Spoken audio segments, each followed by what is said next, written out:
All right, Gabe, Midgie, this is what's going on. There's already a weak point here, as you can hear.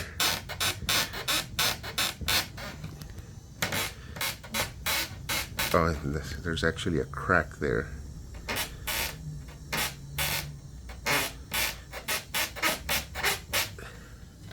So that's a weak point there. And same thing here.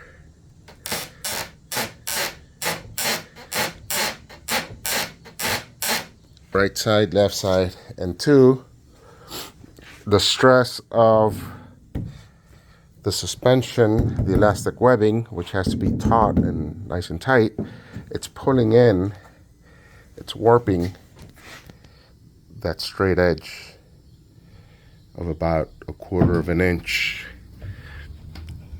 So